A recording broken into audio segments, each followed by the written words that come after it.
further to that, just we have good and bad in every society, as you say. I think on the broad brush, I have people keep on asking, or generally, there's a broad statement, or again, broad brush statement is Australia is a racist country.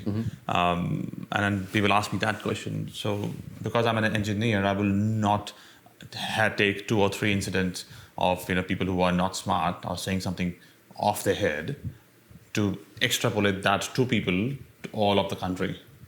So same as that example, that you can't use 2 or 3 incidents as because there are exceptions. Every community has good and bad people, and every culture had good and bad part of their culture. Doesn't mean that you are a new culture to the community. It is good. All of it is good. I think people need to understand that every community and every group and every culture brings good and bad. And it is just the understanding of everybody so that we can manage the bad very well. Which doesn't mean that you are from that culture, everything what you bring to the table is good. Absolutely. And further to that, just we have good and bad in every society, as you say. We struggle to say that person is just a bad person. It's got nothing to do with the colour of their skin, the faith that they follow, the education that they've had perhaps has a bit more to do with it. But there are people, not many, who tend towards criminality. There are people who, like to drive manual cars over automatic cars. You don't say, everybody who drives a manual is of this particular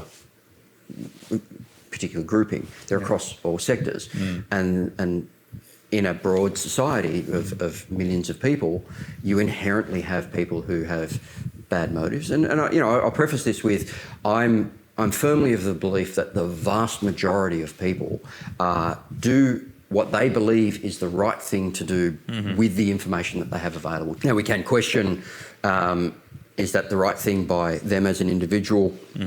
Them as representing their family, them representing their broader community. Where does that extend to in somebody's mind? But there are very, very few people who are nasty, horrible people for the sake of being nasty, horrible people. I agree with you. But there are. Undoubtedly, those people exist. We have examples of that on the global stage right now, where, for reasons I don't fully fathom, have gotten into positions of extreme power and are wielding that power with impunity. But I believe that they're the exception, not the rule, and I don't see any compelling evidence to suggest that their faith, their country of origin, the language they speak, the colour of their skin, has anything to do with them just being horrible people. And yet, as a society, when something as shocking as Bondi or a protest march that gets out of control or things like that, we have to attribute something to that more than that person is just a horrible person. And perhaps that's also because there are many others like me